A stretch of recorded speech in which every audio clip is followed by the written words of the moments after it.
Suspense, Columbia's parade of outstanding thrillers, produced and directed by William Spear, and scored by Bernard Herrmann.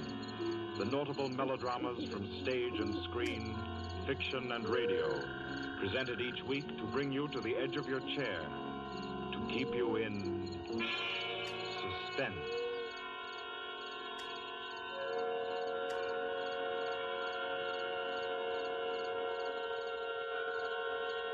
Good evening. This is Orson Welles. I'm very happy I am to be back in the United States and back on the Columbia Network, even for so short a visit as this one. Back with old friends like Johnny Dietz, who's tonight's director, and Bernard Herrmann. The Mercury Theater presented tonight's radio play for the first time last year. We came right out then and hailed it as a classic of the medium. Nobody argued the point. A lot of people asked us to do it again, so it's gratifying to get the chance now. And to find a favorite of ours in this distinguished anthology of spook shows. Personally, I've never met anybody who didn't like a good ghost story. But I know a lot of people who think there are a lot of people who don't like a good ghost story. For the benefit of these, at least, I go on record at the outset of this evening's entertainment with a sober assurance that although blood may be curdled on this program, none will be spilt. There's no shooting, knifing, throttling, axing, or poisoning here. No clanking chains, no cobwebs, no bony and or hairy hands appearing from secret panels, or better yet, bedroom curtains. If it's any part of that dear old phosphorescent foolishness that people who don't like ghost stories don't like, then again, I promise you, we haven't got it. Not tonight. What we do have is a thriller. It's half as good as we think it is. You can call it a shocker. It's already been called a real Orson Welles story. Now, frankly, I don't know what this means. I've been on the air directing and acting in my own shows for quite a while now, and I don't suppose I've done more than half a dozen thrillers in all that time. Honestly, I don't think even that many, but it seems I do have a reputation for the uncanny. Quite possibly, a little escapade of mine involving a couple of planets, which shall be nameless, is responsible. Doesn't really matter. Don't think I disapprove of thrillers. I don't. A story doesn't have to appeal to the heart. It can also appeal to the spine. Sometimes you want your heart to be warmed, and sometimes you want your spine to tingle. The tingling, it's to be hoped, will be quite audible as you listen tonight to The Hitchhiker. That's the name of our story, The Hitchhiker.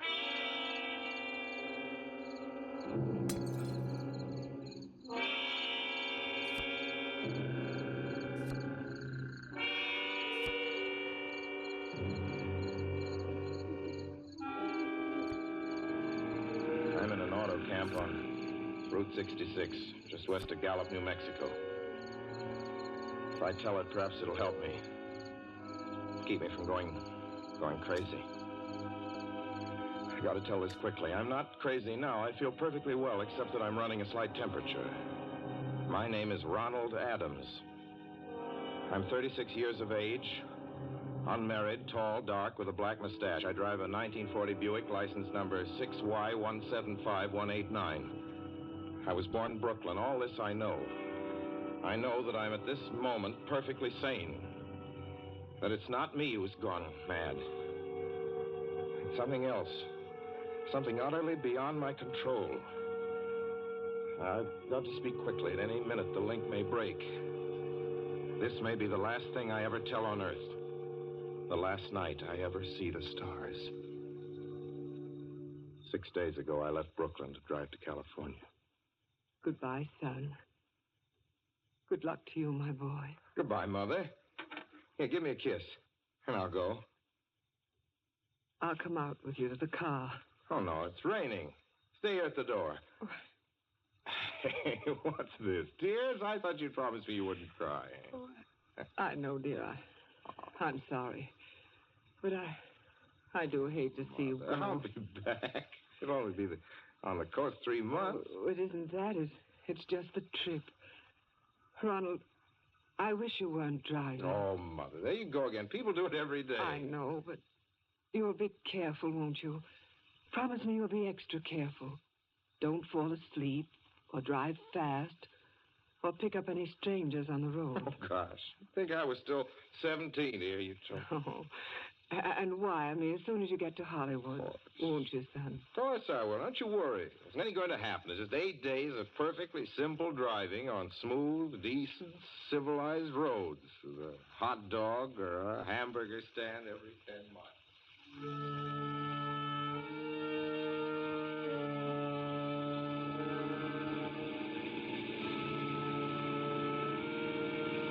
I was in fine spirits. The drive ahead of me, even the loneliness, seemed like a lark. I reckoned without him. Crossing Brooklyn Bridge that morning in the rain, I saw a man leaning against the cables. He seemed to be waiting for a lift. There were spots of fresh rain on his shoulders. He was carrying a cheap overnight bag in one hand. He was thin, nondescript, with a cap pulled down over his eyes. I would have forgotten him completely, except that just an hour later, while crossing the Pulaski Skyway over the Jersey Flats, I saw him again. At least, he looked like the same person. He was standing now with one thumb pointing west. I couldn't figure out how he got there, but I thought probably one of those fast trucks had picked him up, beaten me to the Skyway, and let him off. I didn't stop for him. Then late that night, I saw him again. It was on the New Pennsylvania Turnpike between Harrisburg and Pittsburgh. It's 265 miles long with a very high speed limit. I was just slowing down for one of the tunnels when I saw him, standing under an arc light by the side of the road. I'd seen quite distinctly the bag, the cap, even the spots of fresh rain spattered over his shoulders. He hallooed at me this time. Hello! Hello! I stepped on the gas like a shot. That's lonely country through the Alleghenies, and I had no intention of stopping. Besides, the coincidences or whatever it was gave me the willies. Stopped at the next gas station.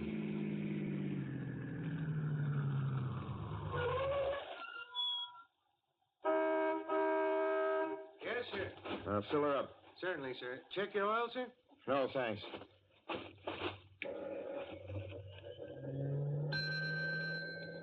Nice night, isn't it? Yes. It hasn't been raining here recently, has it? Not a drop of rain all week. Oh? Oh, I suppose that doesn't done your business any harm. Oh, people drive through here all kinds of weather. Mostly business, you know. There aren't many pleasure cars out on the turnpike this season of the year. I suppose not. What about hitchhikers? Hitchhikers here? What's the matter? Don't you ever see any? Not much. If we did, it'd be a sight for sore eyes. Why? Oh, a guy'd be a fool who started out to hitch rides on this road. Look at it. Then, you've never seen anybody? No. Maybe they get the lift before the turnpike starts. I mean, you know, just before the toll house. But then it'd be a mighty long ride. Most cars wouldn't want to pick up a guy for that long a ride. And you know, this is pretty lonesome country here. Mountains and woods. You ain't seen anybody like that, have you? No. Oh, no, not at all. It's just a technical question. I see. Well, that'll be just $1.49 with the tax.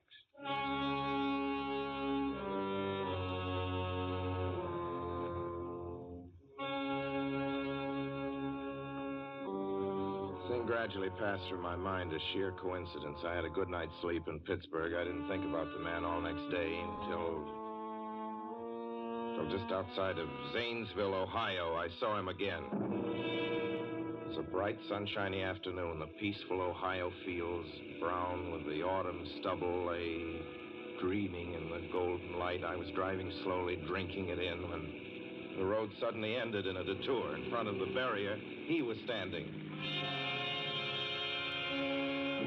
Now, let me explain about his appearance before I go on.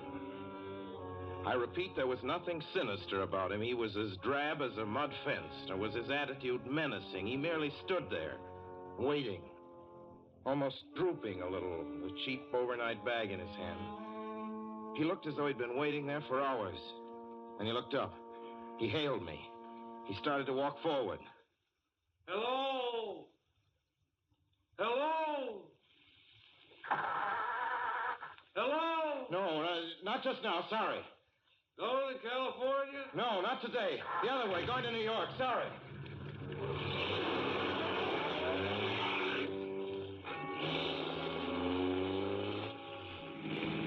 After I got the car back on the road again, I felt like a fool.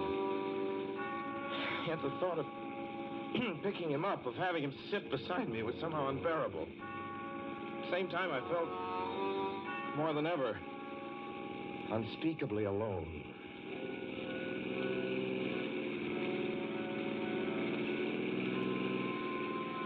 Hour after hour went by. The fields, the towns ticked off one by one. The light changed. I knew now that I was going to see him again. And though I dreaded the sight, I caught myself searching the side of the road, waiting for him to appear.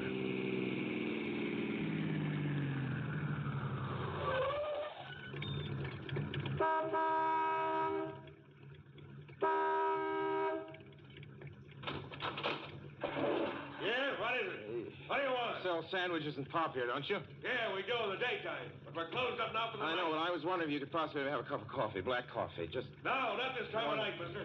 My wife's the cook. She's in bed. No, don't shut the door, please. Listen, just a minute ago... just a minute ago, there was a man standing here right beside the stand, a suspicious-looking man. I don't mean to disturb it. You see, I was driving along when I just happened to look, and there he was. How's he doing? Well, nothing. You've been taking a nip. That's what you've been doing. Now, on your way before I call out Sheriff Oates.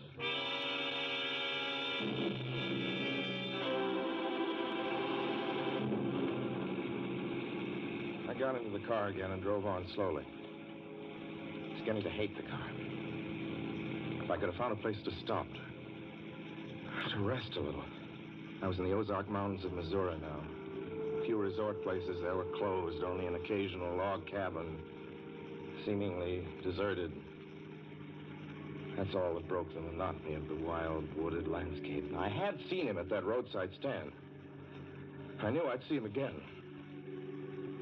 Maybe at the next turn of the road. I knew that when I saw him next, I would run him down.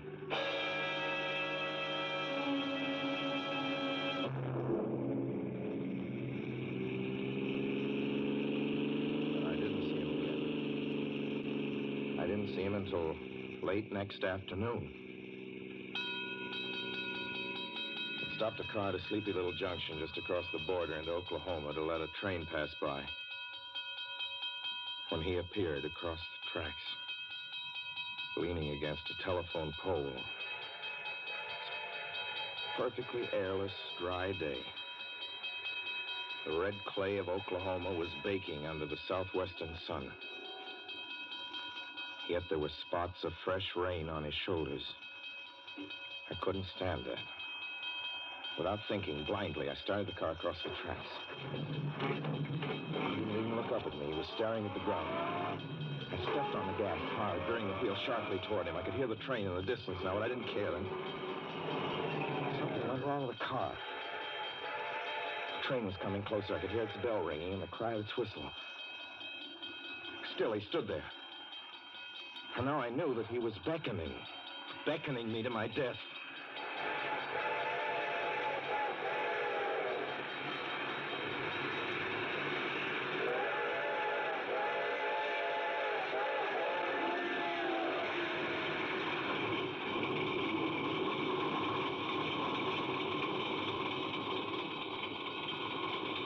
Well, I frustrated him that time. The starter worked at last. I managed to back up. When the train passed, he was gone. I was all alone in the hot, dry afternoon.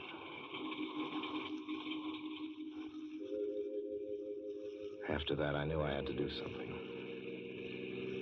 I didn't know who this man was or what he wanted of me. I only knew that from now on, I mustn't let myself alone on the road for 1 minute. Hello there. Like a ride? Well, what do you think? How far are you going? Where do you want to go? Amarillo, Texas. I'll drive you there. Gee.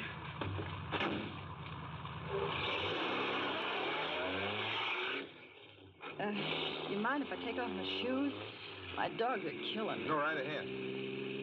Oh, gee, what a break this is. Hitchhike much?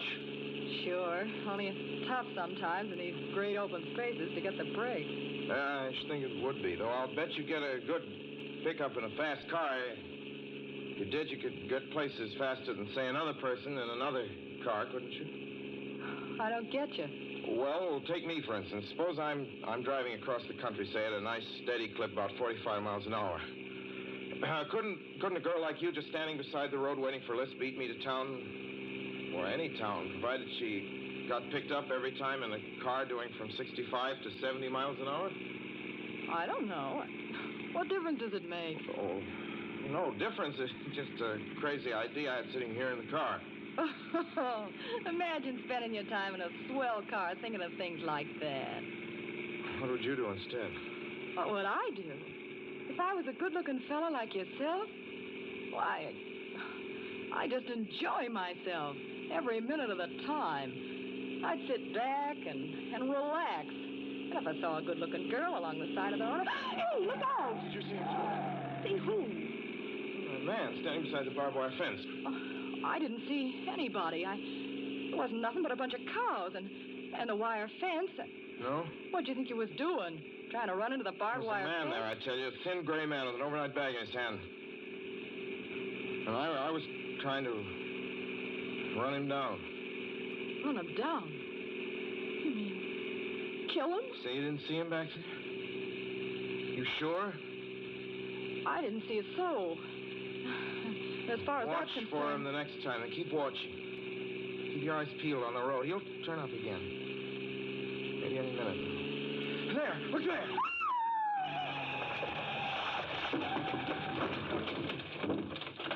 How does this door work? I'm getting out of See here. him that time? No, I didn't see him that time. And personally, mister, I don't expect never to see him.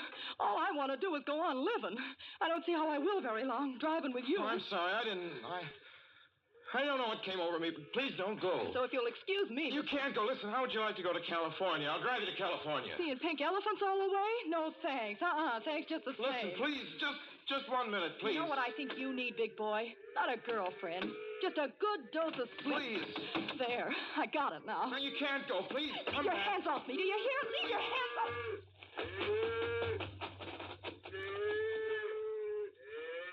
She ran from me. As though I were a monster. A few minutes later, I saw a passing truck pick her up. I knew then that I was utterly alone. It was in the heart of the great Texas prairies. There wasn't a car on the road after the truck went by. I tried to figure out what to do, how to get hold of myself. If I could find a place to rest, or even if I could sleep right here in the car for a few hours along the side of the road. I was getting my winter overcoat out of the back seat to use as a blanket when I saw him coming toward me, emerging from the herd of moving steer. Hello?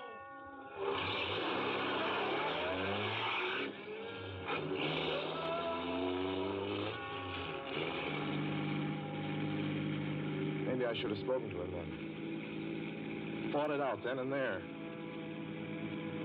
For now, he began to be everywhere.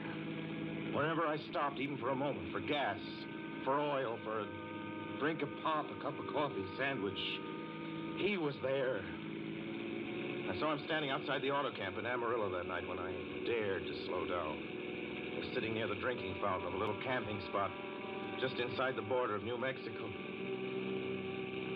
He was waiting for me outside the Navajo reservation where I stopped to check my tires.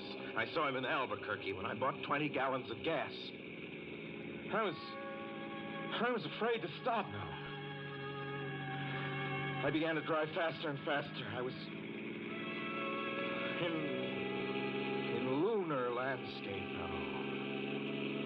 The great arid mesa country of New Mexico. I drove through it with the indifference of a fly crawling over the face of the moon. Now he didn't even wait for me to stop. Unless I drove at 85 miles an hour over those endless roads, he waited for me at every other mile. I'd see his figure, shadowless, flitting before me, still in its same attitude, over the cold, lifeless ground, flitting over dried-up rivers, over broken stones cast up by old glacial upheavals, flitting in that pure and cloudless air. I was beside myself when I finally reached Gallup, New Mexico this morning. There's an auto camp here. Cold, almost deserted this time of year. I went inside and asked if there was a telephone. I had the feeling that if only I could speak to someone familiar, someone I loved, I could pull myself together.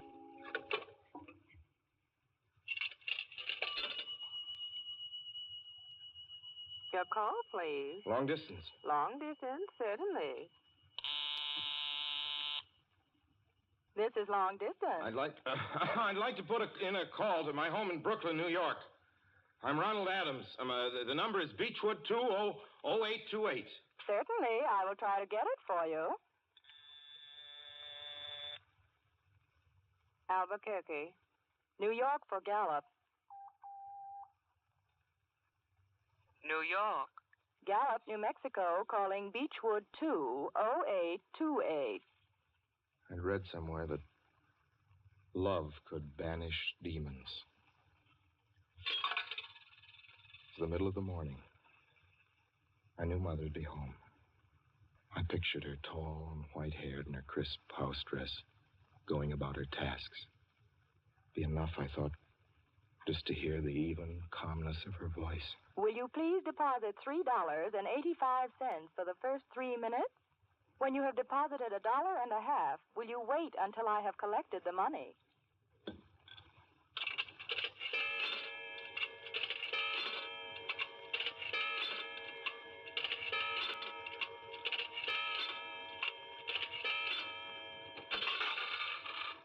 All right, deposit another $1.50.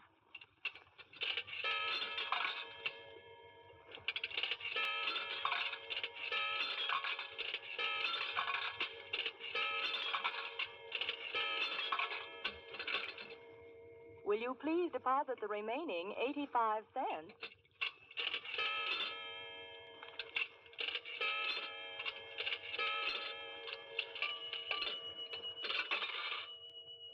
Ready with Brooklyn. Go ahead, please. Hello? Hello?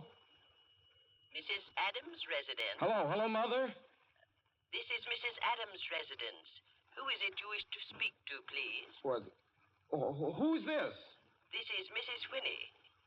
Mrs. Whinney? I don't know any Mrs. Whinney. Is this Beechwood 20828? Yes? Where's my mother? Where's Mrs. Adams? Mrs. Adams is not at home. She's still in the hospital. The hospital? Yes. Who is this calling, please? Is it a member of the family? Well, what's she in the hospital for? She's been prostrated for 5 days. Nervous breakdown. But who is this Nervous calling? breakdown? Well, my mother never was nervous. It's all taken place since the death of her oldest son, Ronald. Death of her oldest son, Ronald?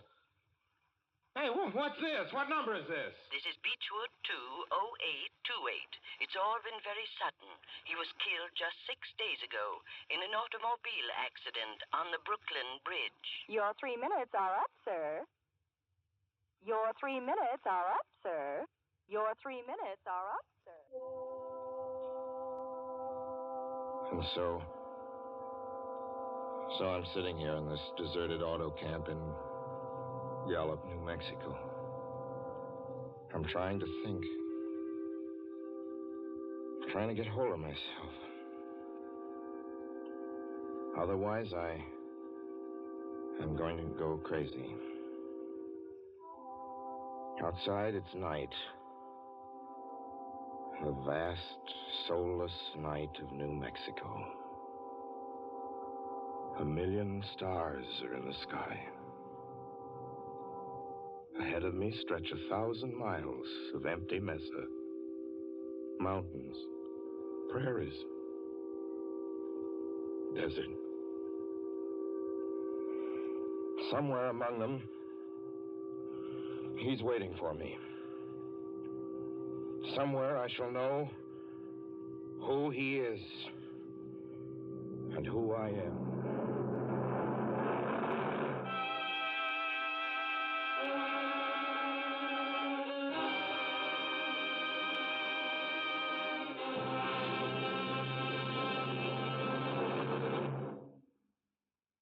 So ends The Hitchhiker, and to Orson Welles our considerable thanks for his playing of the title role. Mr. Welles? Help wanted. Men, women, and children. Nature of work, hard, monotonous, back-breaking labor. Hours, 75 a week minimum. Pay, few cents an hour. Added inducement, 2 meals a day, including several ounces of bad bread and a cup of thin soup. Don't delay. Apply at once. How'd you respond to a want ad like that, Mr. and Mrs. American working man and woman? You'd laugh, wouldn't you, and throw the paper in the trash basket. Dismiss the whole advertisement as some kind of a joke. But believe me, it's no joke. It's a simple statement of the working conditions that exist today in Nazi Germany and the conquered countries under Nazi rule. It's also an exact statement of the working conditions that will be imposed on you and every member of your family if the Nazis win this war. You yourself personally can stop them from winning, as you know. You don't have to give up your well-paid job to do it. You needn't have to be a soldier or a sailor or an airman or a nurse or a war worker to ensure American victory. Uncle Sam doesn't ask plain, ordinary, hard-working citizens like you to give him anything. All he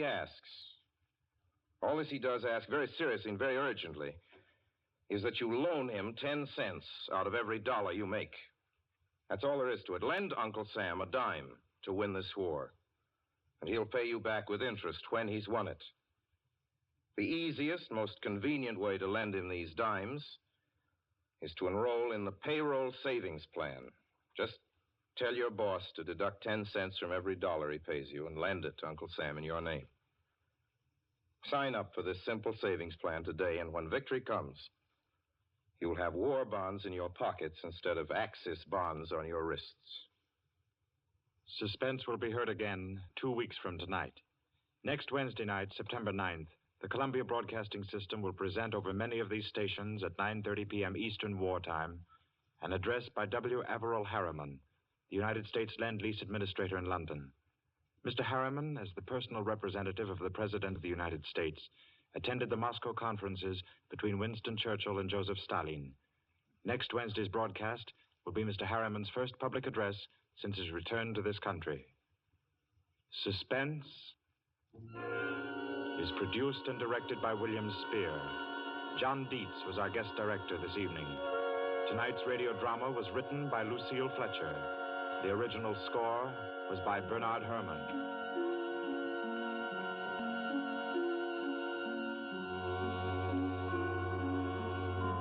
This is the Columbia Broadcasting System.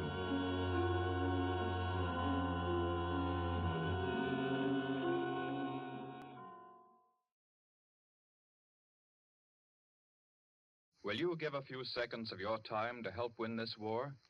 Then listen. At Stalingrad the other day, a Nazi tank unit attacked a corps of Russian soldiers. The Russians tried to stop the tanks and fought until their guns were silenced. Then did they surrender? Did they retreat? No. 18 of them rushed forward with bombs in their hands, got under the tanks, and blew them up. They gave their lives for their country. You and I are not asked to give our lives for ours. All we're asked to do is buy war bonds and stamps. Our American soldiers are giving their lives for us each day. More and more of them every day. Can we do less than loan our money to them? It's such a simple, easy thing to do. Out of every dollar you earn, lend 1 dime to your country. Do it regularly by joining the 10% club where you work. And do it now. Our soldiers need your help.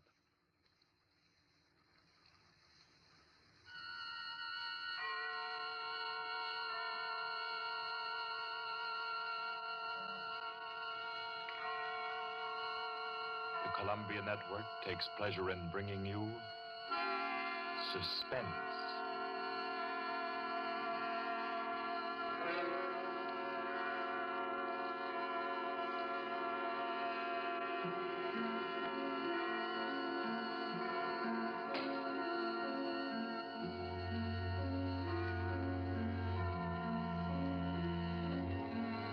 Suspense, Columbia's parade of outstanding thrillers, produced by William Spear and scored by Bernard Herrmann.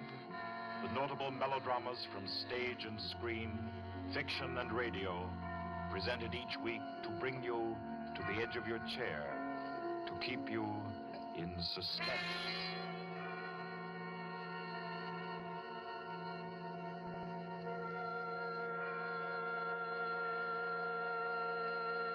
Tonight's story deals with a remote and dangerous house and a terrifying thing that happened there because the rain went on for days and days. It deals with a surgeon and a girl, a giant, and a young man who took a long chance. And over them all, the moan of the night wind and the ceaseless roar of the storm. For your suspenseful listening, we invite you to learn about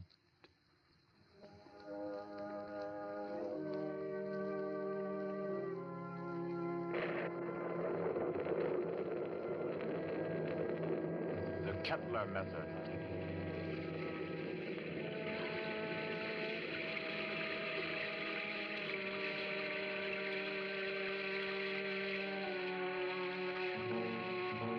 Days of rain they've been, ceaseless, teeming, pouring with a steady, relentless rhythm. 4 solid days. The fields around Culston had been turned into huge puddles that reflected the heavy, swollen sky. And Dr. Morrissey was stirred by a deep anxiety. He stood beside a window in his sanitarium, which rose high on a lonely hill, a few miles from the little town of Culston, and stared into the jagged, spraying screen of rain. It was just 3 o'clock. 3 o'clock of an afternoon he would long remember. He was on the point of sending for Caffrey, the ward attendant, when the door opened, and Caffrey came in, pale, disturbed. Dr. Morrissey. Is there anything wrong, Caffrey? I don't know. There's a feeling down in the ward. Feeling? This rain's going on too long. The patient's getting uneasy? They're bound to, ain't they? If a guy with good nerves gets jumpy, you can imagine what it does to theirs. Seem to be affecting anyone in particular? Number 5's been carrying on. Kettler? Yeah. I brought him up. Nurse Carter's waiting with him out in the hall. Bad as that? He's upsetting the others. Keeps asking for some guy named Benham. Oh, that's the man he killed. I didn't know he was homicidal. Oh, it was an accident.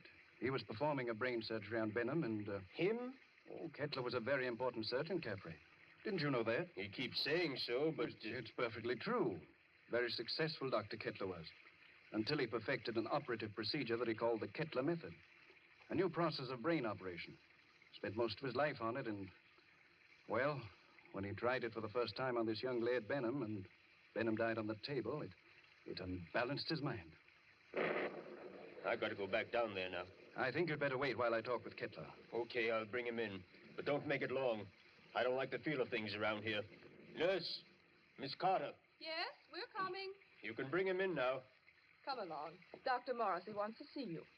Does he now? Does he? Come in, Kettler. I'd like to ask Dr. Morrissey a question. I'd like to ask him a question. Yes, Dr. Kettler. I should like to ask him where Laird Benham is. I know he'll never tell me. But I will, Kettler. Laird Benham is buried somewhere out there under the rain. He is at peace, Kettler. Can't you forget about him? Just forget. You'd all like me to forget about him, wouldn't you?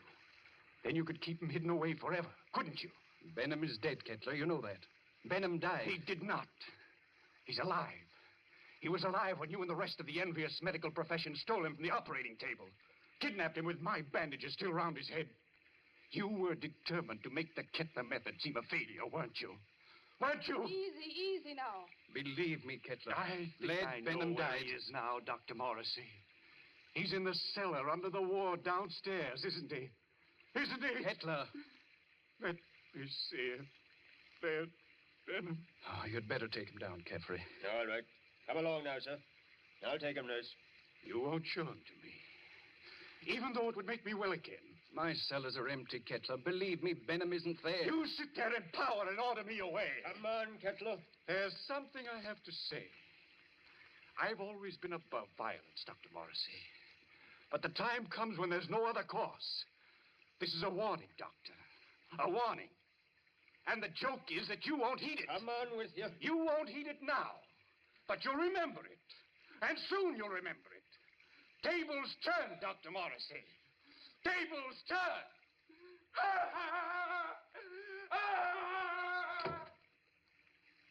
Poor thing. I'm afraid I'm failing with him. Failing completely. But you're not. It takes time to put a man back together. Oh, it's taken me too long with Kettler. I'm beginning to be afraid. If you'll pardon me, Doctor, Yes? I do think you're making a mistake. With him? No, with yourself. You haven't had a real vacation in 3 years, Dr. Morrissey. Oh, you think I'm wearing a bit thin just now, don't you? And you're right. But I really can't leave my patients in anyone else's hands. Not now, at any rate. No, I'll have to make the best of it. But you need relaxation, Doctor. I know. Well, I hope to soothe my ragged nerves somewhat over this weekend. Oh? I've some friends coming down from the city Friday night. Leslie and Claire Winton. Young married couple, newlyweds. And I'm just going to relax with them and forget everything until Monday morning. You must, Doctor. You do need it so badly. Oh, by the way, Doctor. Yes? I slipped some those new sample bandages into your coat pocket. Well, thanks. I'll have a look at them. I think they're quite good. The salesman said that... Yes, nurse. What is it? Did you hear something? Thunder, wasn't it? Something else besides thunder. I thought it... Well, I didn't hear it. My nerves must be getting the best of me. Perhaps it's a case of nurse heal thyself, eh? I'm not the only one who needs a rest. You know, it might be a very good idea if we both... Dr. Morrissey. I heard that. What is it? It's coming from the ward. Sounds like... That was a shot, nurse. You get on the phone. Call the police at Colston. Hello? Hello? Hello? Keep at it. Hello? Someone's trying to get in from the hall. Dr. Morrissey! Dr. Morrissey! It's Caffrey. Just a moment. Caffrey, what is it? He's ganged up on me. All of them coming up the stairs. Kettler, clear out of here. Oh. Steady, nurse. He's dead, isn't he? Yes. Dr. Morrissey. Kettler. Remember my warning. Remember it, Doctor. Tables turn, Dr. Morrissey. Tables turn.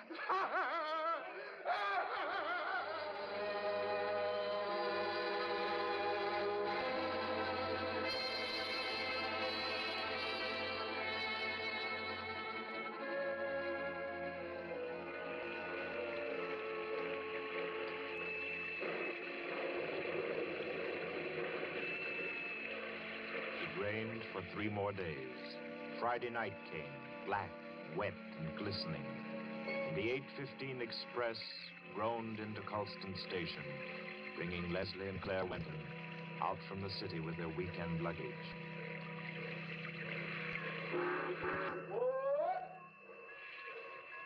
Isn't Dr. Morrissey sending his car for us, Leslie? Yes, Claire. The chauffeur was supposed to drive us over to the sanitarium to pick up the doc, and then we're all going over to his house together. Well, I don't see any car, do you? I don't see anything but water. Maybe we're rowing over in a skiff. Oh, I hate that sound. Like somebody's in agony. I think you're a little depressed, dear. Well, I shouldn't be surprised. My head's still aching dreadfully. Poor lover. How long's that been going on now? Almost a week. It frightens me. I don't think it's anything serious. Waiting in the rain like this doesn't do it any good, I'm sure. I don't understand. Doc's usually so punctual. Right on the dot. You don't suppose we ought to call the sanitarium? You people for Dr. Morrissey, yes? Well, yes, we're the Wintons. Doc sent you to pick us up? I, Cato, Dr. Morrissey's chauffeur. You got luggage? Yes. Here it is. I take. You follow me to car. Come. We're coming. Leslie, Yes? he's tremendous, isn't he? He must be 6.5 feet tall. I'm over 6 myself, darling. He's nearer 8. That's a giant. Get those shoulders. He could snap me in two like a matchstick. Well, I hope he likes us. So do I, light of my life. Car waiting. You come, please. But I really don't think he does. Coming.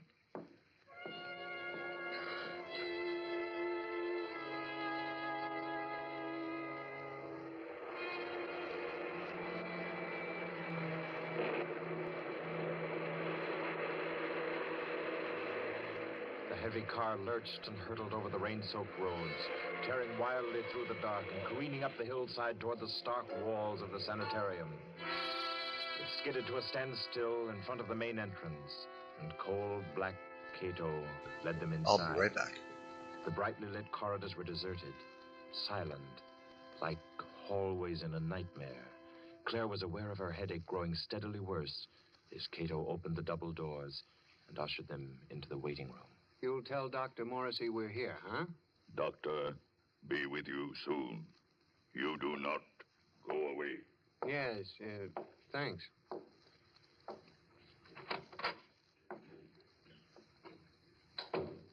I hope we're not staying in here very long. It isn't very cheery, is it? Oh, I don't like places like this.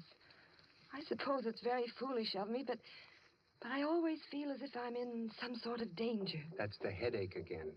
Everything seems worse than it really is when you're not feeling well. Don't you always find... Leslie. Yeah? Listen. What is it? Somebody's knocking. Just a moment. Gracias a Dios. Who is it, Leslie? I don't know. What, you do not know me? I am Arturo Alvarez, the South American pianist. You have heard of me? Well, sure, I've heard of Arturo Alvarez, but I'd hardly expect to find him in... Leslie, humor him. Oh, of course, for a moment I forgot where I was. I've heard of you, Mr. Alvarez. Is there anything I can do for you? Will you help me? I must get out of this place. Oh, sure. I came here several days ago to be treated for a mild nervous trouble. And now they won't let me go. I am being held a prisoner.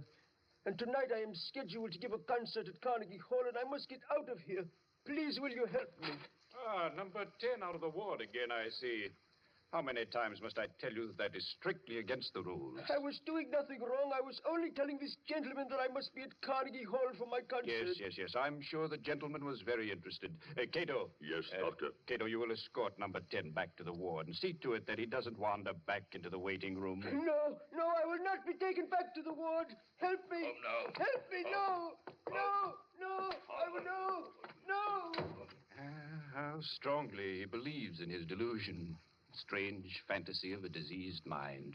Seriously believes that he's Arturo Alvarez. He was telling me. Oh, I'm very sorry. I'm afraid I haven't been very cordial. Won't you sit down?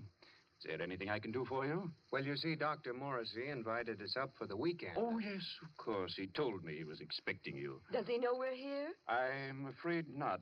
Dr. Morrissey was unexpectedly called away on an emergency case, and I'm in charge of the sanitarium until he returns. Well, do you have any idea about when that'll be? Well, it's very hard to say. However, he asked me to ask you to wait and see to it that you're made comfortable.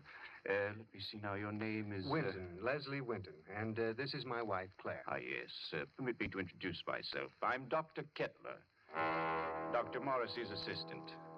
What can I do for you? A bite of food or a drink, perhaps? I don't think so. There's nothing in the world I want so much as an aspirin. Aspirin? Yes, Doctor. She's had a headache that's been troubling her for days. It's terribly annoying. I can well imagine. Annoying and interesting. That is, to a man of my profession, of course. But if you will step into the inner office, I think I can offer you something a good deal more effective. Oh, I'd hate to trouble you. No trouble at all. I find these things most intriguing. Should I, Leslie? I think you might as well. Morrissey won't be back for a long time by the looks of things. You're quite right, Mr. Winton. Dr. Morrissey won't be back for a long, long time. Oh, well, then, which way do I go? Right this way, the large door on your left. You won't mind waiting alone, will you, darling? Oh, Mr. Winton shall make himself comfortable. There are cigarettes in the box, whiskey in the liquor cabinet, and a radio behind the ferns there. I'm sure he will be quite happy. After you, Mrs. Winton. If Dr. Morrissey comes in, let me know. I hope you'll find everything you want, sir. Thanks. By the way, Doctor. Yes? You said you had something better than aspirin. I didn't know there was anything better than aspirin for a headache. I have something, Mr. Winton. Really? It is a process which I invented myself. One that never fails. A little treatment, very effective and highly complicated, called the Kettler method. Please make yourself at home, Mr. Winton.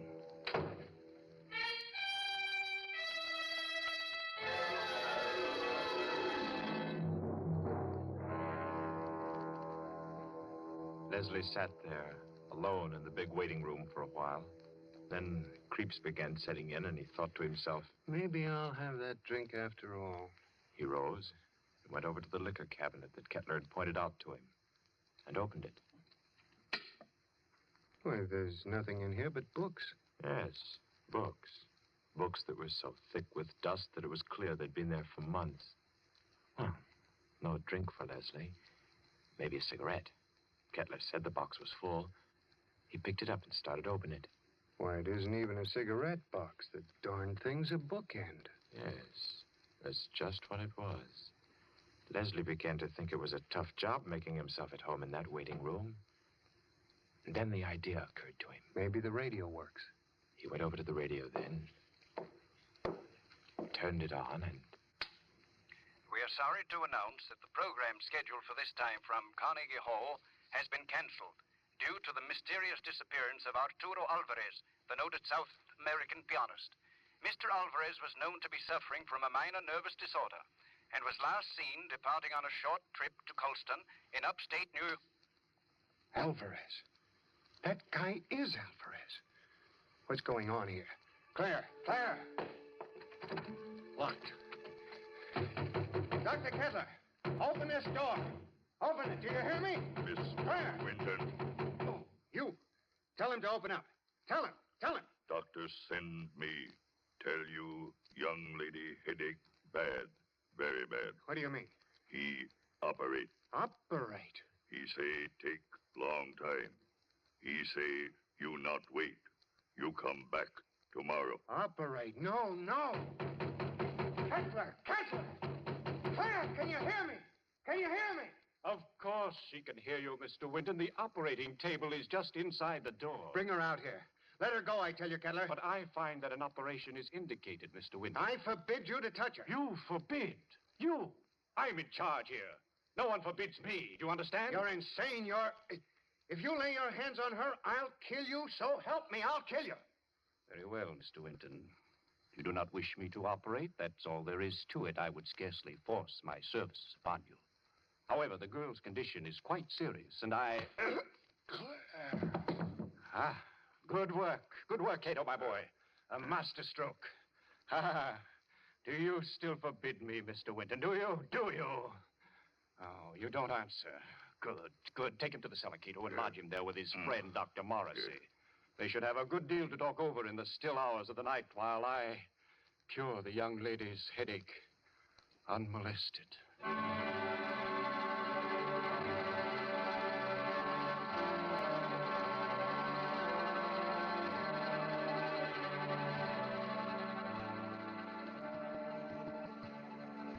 You've got to pull yourself together, Leslie. Now try. Try to think. Cato brought you down a few moments ago. You've been hit in the head. Can you remember? Yes, I was talking to Kettler, trying to make him let Claire go. Claire? Oh, good Lord, Morrissey. Where is she? He's got her. Kettler? She's on that operating table up there. We've got to do something. We've got to do something. Well, I'm afraid there's not much we can do. I've been here for 3 days and nights. What happened? It was a nightmare come to life. I'd had Kettler in my office for treatment. Yeah? He was off on a wild tangent, insisting that I had a man whom he had killed hidden down here in the cellar. That I and the rest of the medical profession had kidnapped him off the operating table with his head still swathed. He thinks I've been keeping this venom from him all along, even though I've known that just one side of him would cure his mental disorders. He hates me with every fiber of his twisted brain. He's a dangerous case, Leslie. He'll kill Claire? He may. There's a slim chance he won't. What's that? Well, all the surgical instruments are locked away. It's possible they may not be able to find them. Isn't there any way we can get out of here? Well, wouldn't I have used it? Where does that corridor lead to? To the staircase that goes to the first floor. Well? Not a chance. Comes out in the operating room, and they keep that door locked as tight as a drum. Besides, Kettler still has the pistol he took from my nurse. I've got to think. I've got to. And my head hurts so I can't make good sense. Let's say that. I think they gave you a nasty cut. Oh, it doesn't matter. Say, Doc. Yes? What was his name? Who? The guy Kettler thought you were keeping from him, the one he killed. Benham. Laird Benham. Why? Was he a young fellow? Yes, rather tall, slender chap. Say, Doc, do you have any bandages down here? What? Bandages. Why, yes, I think so. They're stored down here. Enough to bandage my whole head, face, and everything? Why? I might have a chance of getting through that door up there.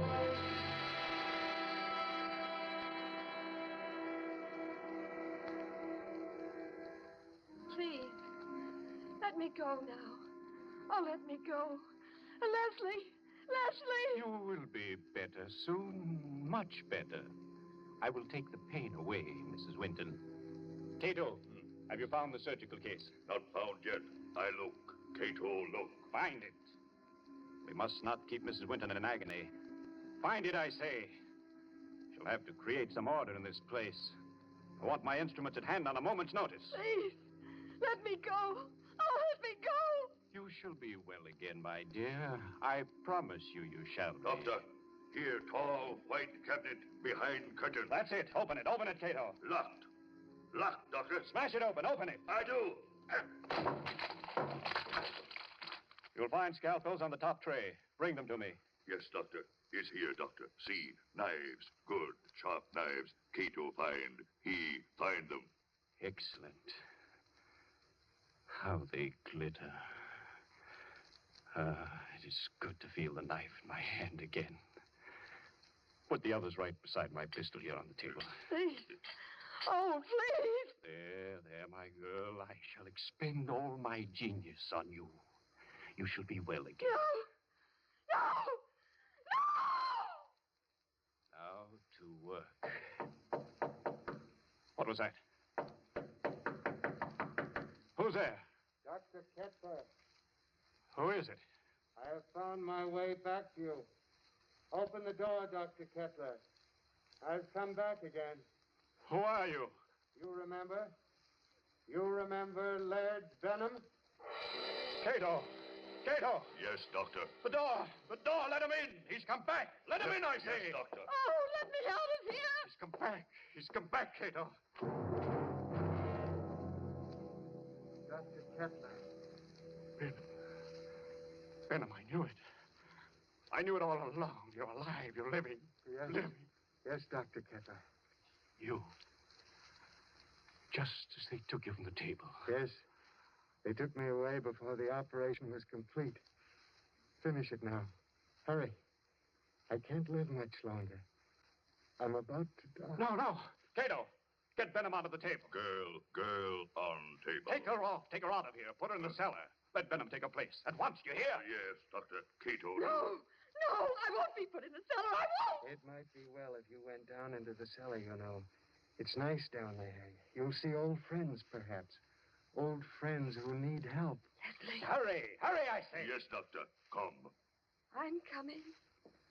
Are you all right, Benham? Weaker. Cato! Cato, closed door. No, stop wasting time. Leave the door alone. Help me. Help me get Benham on the table. Yes, Doctor. Cato, do. That's right. Now, lift him carefully. Yes. Good. Now, lie back. Lie back. Gently. All right. Careful now. There we are. Cato, give me the knife. Yes, Doctor. Take off the bandages. From the top, Cato. That's correct. That's proper procedure. There. Yeah, now I thought his hair was blonde, not black. Well, perhaps I've forgotten. I've forgotten so many things that... There was a scar on his forehead. I clearly remember a scar on his forehead. Well, maybe I imagined that, too. Perhaps it was someone else who... Brown eyes. Benham. Benham, didn't you have blue eyes? I know they were blue. And your nose. Your nose was thinner and longer. Yes. Yes. And your lips. You had thick lips. That I know. Bandages off, Doctor. Dr. Kettler, there's a trick here. You're not Benham. You're not Benham. You're that young Mr. Winton. Dr. Kettler, listen to me. Cheat. So you wanted me to finish you, did you? Yes, Mr. Winton, I will. I will. Hold him, Cato. Hold him. See the knife, Mr. Winton? Watch it glisten as it comes down, down, down, and into...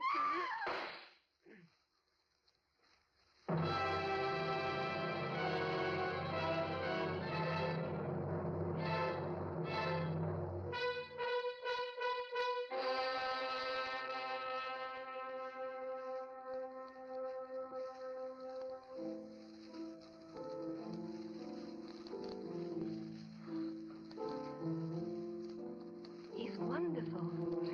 You don't doubt that he's Arturo Alvarez when you hear him play the piano, do you? That's a marvelous old instrument you'll have, Doc. It was my mother's. This old house has been in the family for generations. Who'd ever thought we'd be alive to sit in your house and listen to somebody play a concerto? We wouldn't have been. At least I wouldn't have been if you hadn't snatched that revolver off the table right out from under Kettler's nose before they threw you into the cellar. That was the lifesaver. Made the weekend perfect. I'm afraid it wasn't very restful. Hereafter, I'm spending all weekends in a cozy little corner under the L. It was worse for Claire than anybody. She had a dreadful time. It was ghastly, all right. Horrible. But you know something? What? My headache. It's completely gone.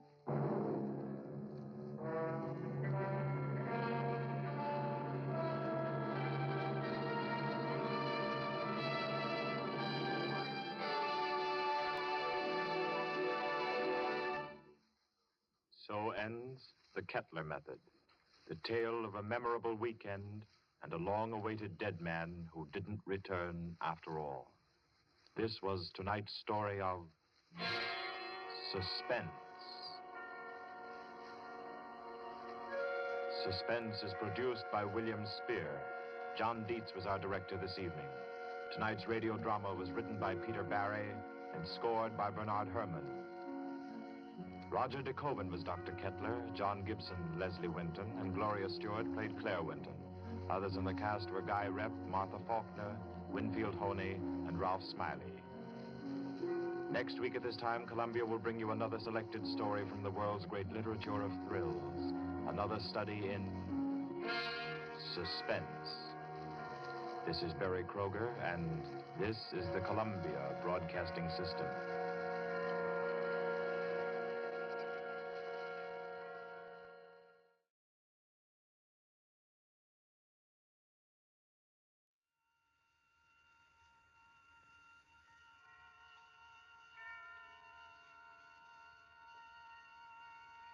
The Columbia Network takes pleasure in bringing you Suspense.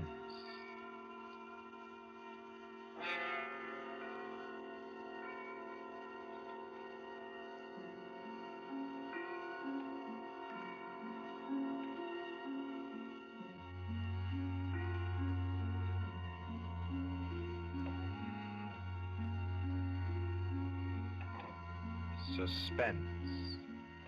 Columbia's parade of outstanding thrillers, produced by William Spear and scored by Bernard Herrmann. Notable melodramas from stage and screen, fiction and radio, presented each week to bring you to the edge of your chair, to keep you in suspense.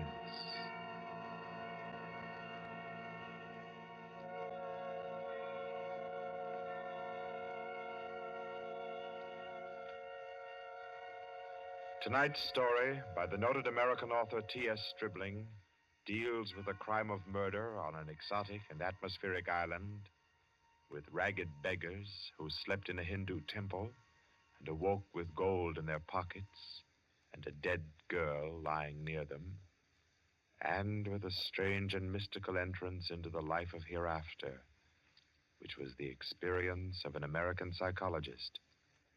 For your suspenseful listening, we invite you to join us for A Passage to Benares.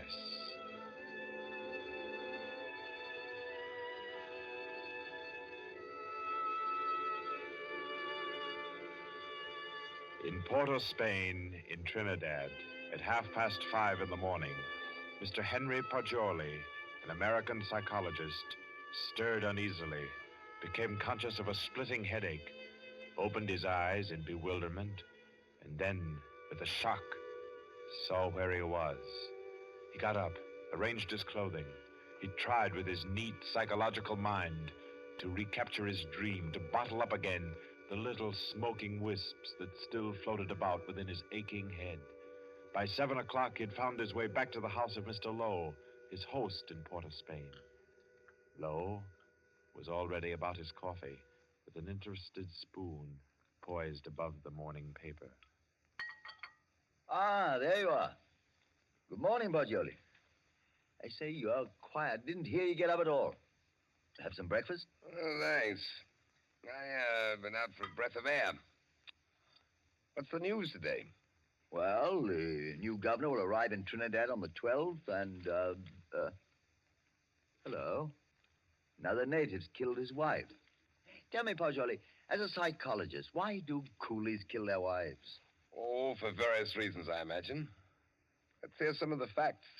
Oh, I say, this is a coincidence.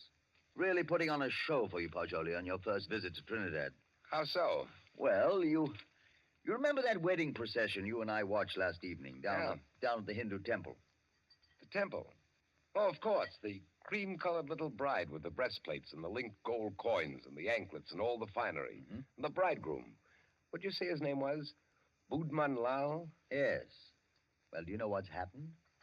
Budman Lal is in jail this morning, and his cream-colored little bride is dead, with her throat cut. No.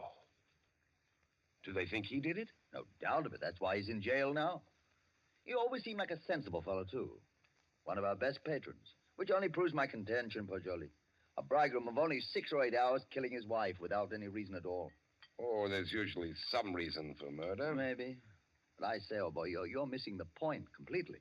How? Well, suppose you actually had gone and slept in the temple there last night. You wanted to, you know, remember? And I said, no white man ever stays all night in a coolie temple. You remember? Yes, I remember. You said it simply isn't done. Well, if you had, Poggioli, I say, that would have been a pretty kettle, wouldn't it? Yes. Yes. Well, I'm afraid I'll be mixed up in this. Both Mr. Lal and his uncle Hiradas are clients of mine. Old Hiradas has upwards of $5 million in my bank. Hiradas? Didn't you tell me he built that temple where the murder took place? Yes. It's what the Hindus call a temple and rest house. Hiradas gives rice and tea to any traveler who comes in for the night. It's an Indian custom to help mendicant pilgrims. A rich Indian will build a temple and rest house just as you Americans erect libraries. Ah. What does it say there about the murder, though? Budman Lal, nephew of the famous Mr. Hiradas, was arrested early this morning at his home for the alleged murder of his wife, whom he married yesterday. The body was found at 6 o'clock this morning in the temple where the wedding ceremony took place. The temple attendants gave the alarm. The victim's head was severed completely from her body, and all her jewelry was gone. 5 coolie beggars who were asleep in the temple when the body was discovered were arrested. They all claimed ignorance of the crime, but a search of their persons revealed that each beggar had a piece of the bride's jewelry and a coin from her necklace. Mr. Budman Lal and his wife were seen to enter the temple at about 11 last night for the Hindu rite of purification. Mr. Lal, who is a prominent curio dealer, declines to say anything further. Doesn't tell you very much, does it? Ah, not much. What do you make of those beggars? Oh, that's simple enough. Those devils laid in wait inside the temple until the husband went out and left his wife. Then they murdered her and divided the spoil. Ah, but she had enough bangles and geegaws to give a dozen to each man. Yes, you're quite right, Pajoli. That's a fact. Why should they continue sleeping in the temple after they'd killed her if they did murder her? Well, why shouldn't they? They knew they'd be suspected, and they couldn't get off the island without capture, so they thought might as well lie down again and go back to sleep. You may be right, Lo, but that doesn't look like the solution to me. Well, I'm satisfied that's how it occurred. You mean the beggars killed her? Mm-hmm. Well, I don't think so.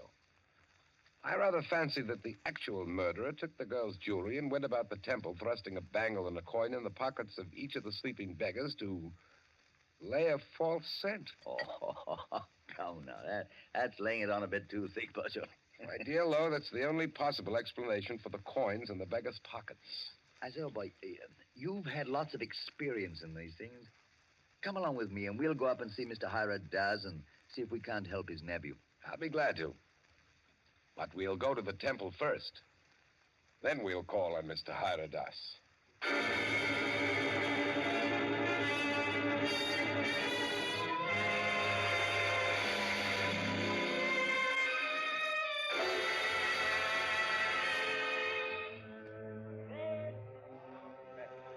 Well, here we are. In spite of the police guard at the door, the temple doesn't look sinister in the daylight. No, it just looks dirty. Let's go in and question the beggars. Excuse me, did any of you fellows hear noises in this temple last night? Oh, much sleep, Sahib. No noise. Policeman punch us wake this morning. Makes it still here. What's your name? Shuda Chan, Sahib. When did you go to sleep last night? When I ate rice and tea, Sahib. Mm-hmm. Do you remember seeing Budman Lal and his wife enter this building last night? Yes, remember, Sahib. Did you see them go out? No, Sahib. No one remember go out. You were all asleep then, huh? All asleep, Sahib. Did you have any dreams during your sleep? Hear any noises? I dream bad dreams, Sahib. Huh? When policeman punched me awake this morning, I think dream is come true. And me, Sahib. Me, too. Me. Did you all have bad dreams? Yes, all have bad dreams. Look here, Pajoli. I don't see where this is getting us. I do think we ought to be getting on to old Haradas's house. No, I think we can now entirely discard the theory that the beggars murdered the girls. On what grounds? They told you nothing except that they all had bad dreams. That's the reason. They all had wild, fantastic dreams. That suggests that they were given some sort of opiate in their rice or tea last night. It's quite improbable that 5 ignorant coolies would have wit enough to concoct such a piece of evidence as that. That's a fact, but I don't believe a Trinidad court would admit such evidence. We're not looking for legal evidence. We're after some indication of the real criminal. Now I suggest that we get onto the house of Hiradas.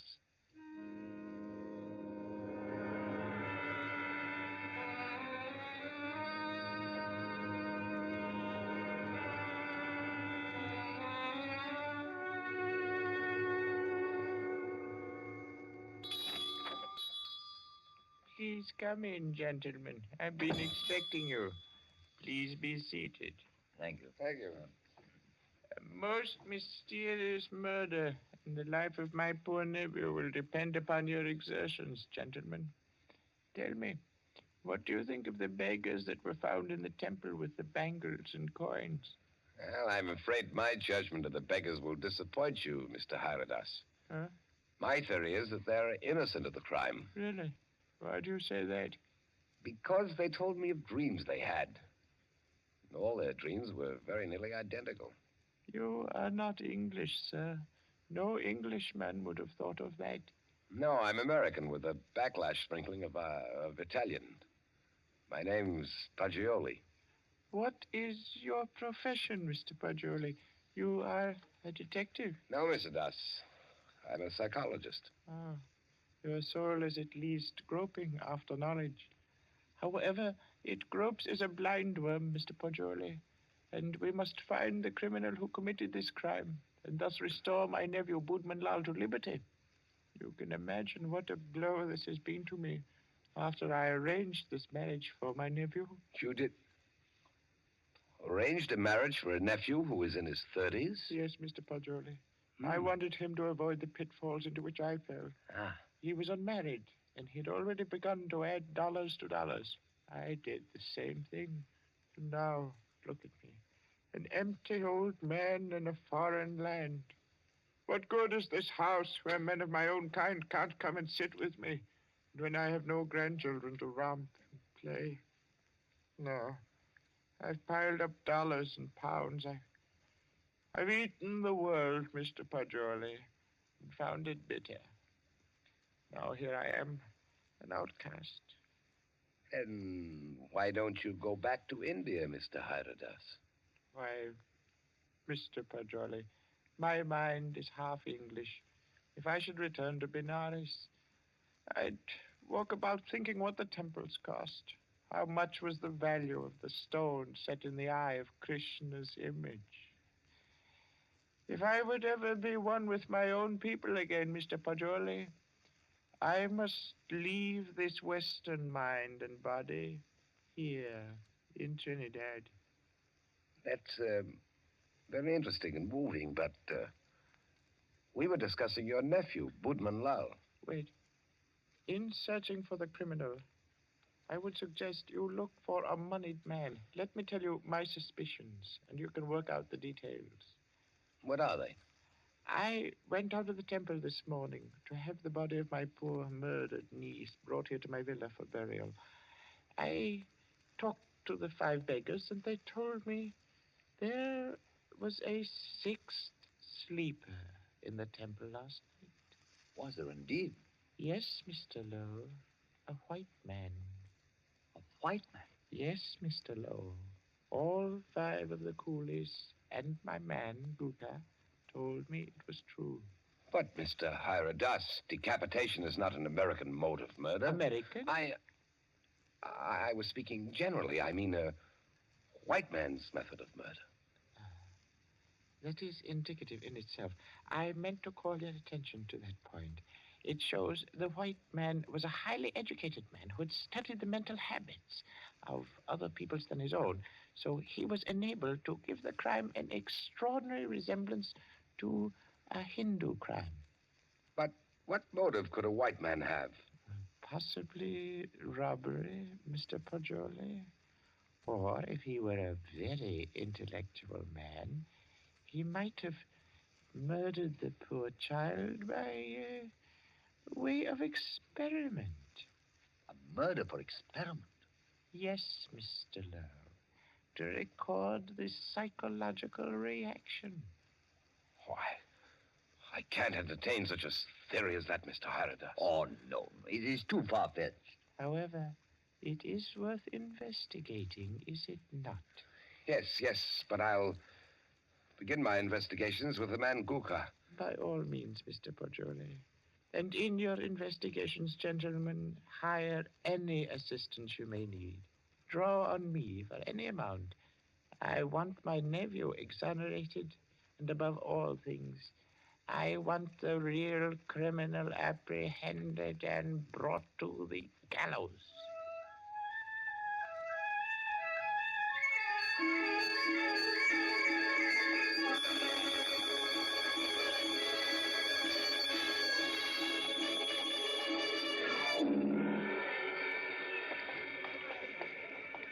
What do you think of that, Poggioli? White man in that temple. Sounds like pure fiction to me, to shield Budman Lal. You know, these fellows hang together like thieves. Say, it's a jolly good thing we didn't decide to sleep in the temple last night, isn't it? You know, in my opinion, Lowe, the actual criminal is Budman Lal. Same here. I've thought so ever since I first saw the account in the paper. Somehow these fellows will chop their wives to pieces for no reason at all. Lowe, what do you know about Budman Lal? Well, he was born here and has always been a figure because of his rich uncle. Lived here all his life? Uh-huh. Except when he was in Oxford for 6 years. Oh, he's an Oxford man, huh? Yes. There you are. That's the trouble. I don't understand. What do you mean, Poggioli? And no doubt he fell in love with some English girl, but when old Hyradas chose a Hindu child for his wife, Budman couldn't refuse marriage. No man's going to quarrel with a $5 million legacy. And then he chose this ghastly method of getting rid of the child bride. I dare say you're right. I feel sure Boatman Lal killed the girl. George, I'm getting tired of walking. There's a cab. Let's hop it and ride the rest of the way. Hi, cabby! A cab! I say, oh, Well, aren't you coming? You know, I don't feel that I can conscientiously continue this investigation, trying to clear a person whom I have every reason to believe guilty. But, man, don't leave me like this. At least come as far as police headquarters with me and explain your theory about Guka, the temple keeper, and the rice. Well, I thought I'd go back to your cottage and pack my things. Pack your things? Oh, your boat doesn't sail until Friday. Yes, I know, but there's a daily service to Curacao. It struck me to go there. Oh, now, come. You can't run off like that just when I've stirred up an interesting murder mystery for you to unravel. Why, Barjoli, you ought to appreciate my efforts as a host more than that. Well, all right, then. To the police station. Yes, I. Okay.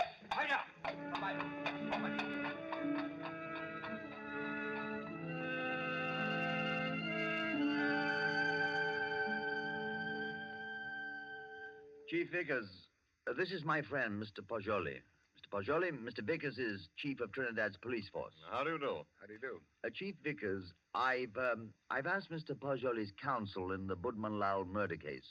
He's already developed a theory as to who is the actual murderer of Mrs. Budman Lal. So have I. Now, in this matter, Chief Vickers, I want to be perfectly frank with you. I'll admit we're in this case in the employ of Mr. Hiradas and are making an effort to clear his nephew, Budman Lal. We felt confident you'd use the skill of the police department of Port of Spain to work out a theory clearing Budman Lal just as readily as you would to convict him. Our department usually devotes its time to conviction and not to clearing criminals. Yes, I know that, but if our theory will point out the actual murderer... What is your theory? Mr. Pajoli's deduction is based on the dreams of the men who were found in the temple. So Mr. Pajoli's deduction is based on dreams. It would be a remarkable coincidence, Mr. Vickers, if 5 men had lurid dreams simultaneously without some physical cause. It suggests strongly that their tea or rice was doped. Now, if you find out what soporific was used, then have your men search the sales record of the drugstores in the city to see who has lately bought such a drug. You will find the murderer. Uh-huh. How do you like Trinidad, Mr. Pajoli? I'd like it very much indeed. You've just arrived, haven't you? Yes. In what university do you teach back in the States? Ohio State. A chair of criminal psychology in an ordinary state university? I'm not a professor. I'm simply a docent, and I haven't specialized on criminal psychology. I quiz on general psychology. You're not teaching now? No, this is my sabbatical year. You look young to have taught in the university 6 years, but then you Americans start young in your land of specialists. Now, Mr. Pajoli, I suppose you're wrapped up heart and soul in your psychology. I am. You'd do anything in the world to advance yourself in the science. I rather think so. Especially keen on original research work. That's what he is, Chief Vickers. Do you know what he asked me to do yesterday afternoon? No, what, Mr. Lowe? Oh, I don't think we ought to burden Mr. Vickers with our household anecdotes. Oh, but I'm really curious. Just what did Mr. Pajoli ask you to do yesterday afternoon, Mr. Lowe? Oh, well, really nothing at all. It was just a little psychological experiment he wanted to do. And did he do it? Oh, no. I wouldn't hear of it. Oh, as unconventional as that? Oh, it was really nothing at all. I think I could guess your anecdote if I tried, gentlemen. About a half an hour ago, I received a telephone message from my man stationed at the temple to keep a lookout for you and Mr. Pajoli. A lookout for us? Yes, because one of the coolies under arrest told him that Mr. Pajoli slept in the temple last night. Oh, but that's not true. That's exactly what he didn't do. He suggested it to me, but I said no. You remember, Pajoli, you didn't do it. Did you, Pajoli? Did you? You see, he did. Gentlemen, I had a perfectly valid and important reason for sleeping in the temple last night, and so I can only ask your sympathetic attention to what I'm about to say. Go on. You remember, Lo, you and I were down there watching a wedding procession. Well, just as the music stopped and the procession entered the building, suddenly it seemed to me as if they'd vanished. Naturally, they'd gone into the building. No, I don't mean that. I'm afraid you won't understand what I do mean. That the whole procession had ceased to exist, melted into nothingness. You see, that's really the idea in which the Hindus base their notion of heaven, Oblivion, nothing. Yes, I've heard that before. Well, our medieval Gothic architecture was the conception of our Western heaven, and I thought perhaps the Indian architecture had somehow caught the motif of the Indian religion, suggested nirvana. That's what amazed and intrigued me. That's why I wanted to sleep in the place. I wanted to see if I could further my shred of impression. Does that make any sense to you, Mr. Vickers? We are not interested why you went, Mr. Poggioli. We know a murder took place in the temple. You can't think that I committed a horrible murder as an experiment. You intellectual chaps do some pretty weird things, Mr. Poggioli. Why, only the other day I was reading about two young intellectuals. What? Yes, these fellows I read about also tried to turn an honest penny by their murder. I don't suppose you happened to notice yesterday that the little bride, Maila Ran, was almost covered with gold bangles and coins? Of course I noticed it. But I had nothing whatever to do with her. I did sleep in the temple. By the way, you say you slept on a rug just as the coolies did. Yes, I did. And you didn't wake up either, Mr. Poggioli? No. Then did the child's murderer happen to put a coin and a bangle in your pockets, just as he did the other sleepers in the temple? I don't know. I haven't looked in my pocket since then. Then please do so now, Mr. Poggioli. Oh, yes. Here they are, Mr. Vickers. You don't happen to have any more, do you? No. I've already been through all my pockets, and I haven't any more. Well, that's something. Of course, you might have expected just such a questioning as this and provided yourself with these 2 pieces of gold, but I doubt it. Somehow, I don't believe that you're an experienced enough man to think of such a thing. However, we shall see. I suppose you have no objection, Mr. Poggioli, to my accompanying you over to have a little search of your baggage in Mr. Lowe's cottage?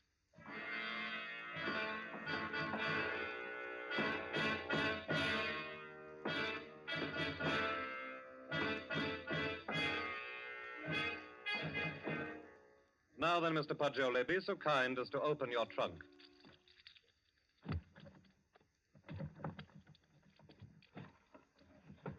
Good heavens. Mm-hmm.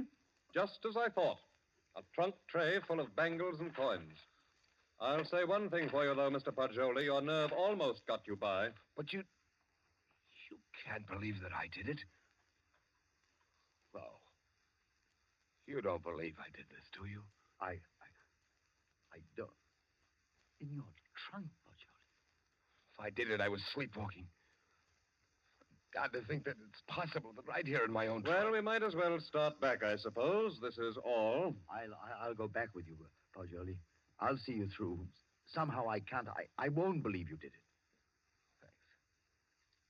Thanks. You know, Poggioli, you set out to clear Boatman Lal, and, well, dash it all, it looks as if you had. No, he didn't. Woodman Lal was out of jail at least an hour before you fellows came into police headquarters to see me. Out?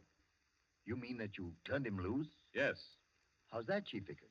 Because, Mr. Lowe, he didn't go to the temple at all with his wife last night. He went down to Queen's Park Hotel and played billiards till 1 o'clock. He called up a few friends and proved that easily enough. My word, that leaves nobody but... Yes, Poggioli. I don't know anything about it. If I did commit the murder, I was asleep. I don't know anything about it. That's all I can say. I don't know anything about it. Perhaps arrest and jail will help restore your memory. Well, we'll see. Come now, Poggioli, old man. Don't be too downhearted. I promise you, I'll do everything I can.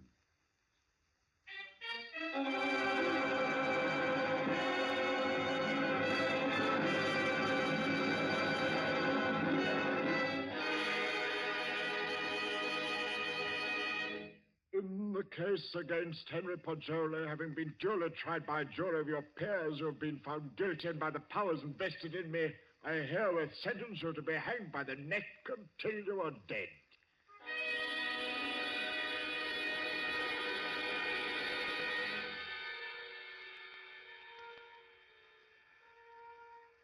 To recall a lost dream is the most tantalizing task ever a human brain was driven to. But if I lie still long enough on this bunk, perhaps I can recapture the dream I had in the temple last night. Yes. seems to me that the image on the altar moved. And suddenly the dome overhead was opened and left me staring upward into a vast abyss, where I was alone in endless space, where all creatures and all matter that had ever been or ever would be were wrapped up in me, Pacioli. That was my dream. That's an odd thing. 6 men dreaming the same dream in different terms. There must be a physical cause for such a phenomenon. Of course. I've got it. Vickers. Flo. I have it. I've solved it. Get me out of here. I know who killed the girl.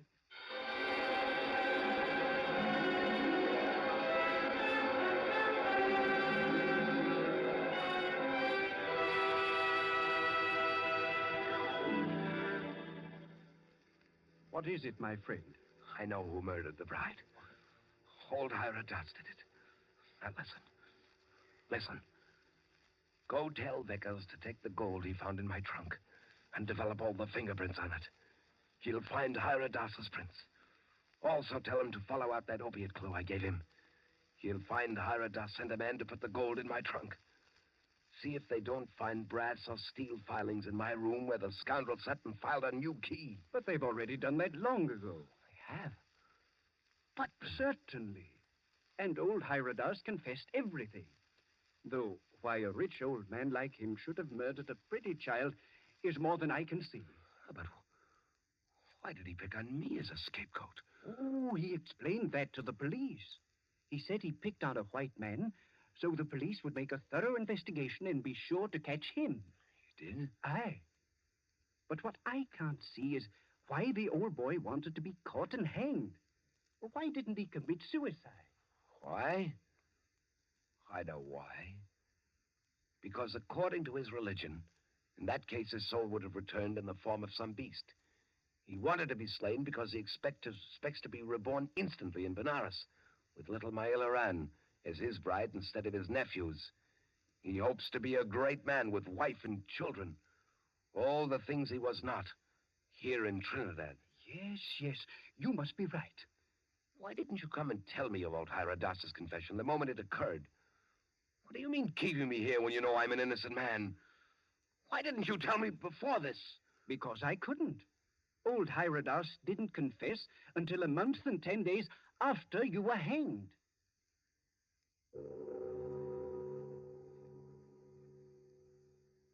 So ends A Passage to Benares, T.S. Stribling's tale of mysterious death and death mysterious. This was tonight's story of Suspense. Suspense is produced by William Spear. John Dietz was our guest director this evening. Tonight's radio drama was written by Carol Case and scored by Bernard Herrmann. Paul Stewart was Poggioli, Barry Kroger was Mr. Hira Das, and Horace Brem played Mr. Lowe. Others in the cast were Alan Hewitt and Guy Rep. Next week at this time, Columbia will bring you another selected story from the world's great literature of thrills, another study in suspense. This is Barry Kroger, and this is the Columbia Broadcasting System.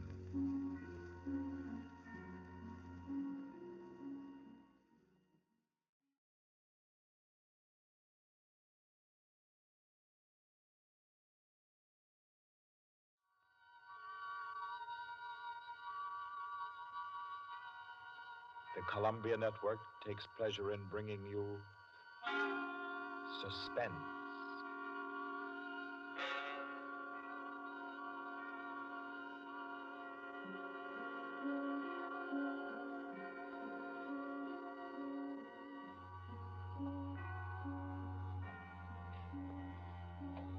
Suspense. Columbia's play theater of outstanding thrillers, produced and directed by William Spear and scored by Bernard Herrmann.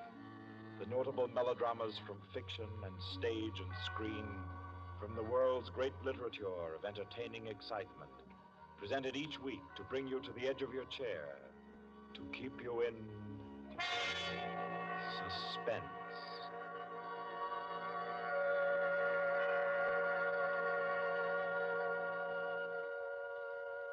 Tonight's story, by America's distinguished author-playwright Owen Johnson, gathers its suspense in a very gentle way. It doesn't have a spectacular finish, garnished with revolver shots. There are no graveyard watches. There's not so much as a single lifeless body, identified or unidentified. It's a tale told in a club room, the Artists and Writers Club in New York. A tale of high-class robbery and suspicion, and of how some ladies and gentlemen nervously counted 100 in the dark.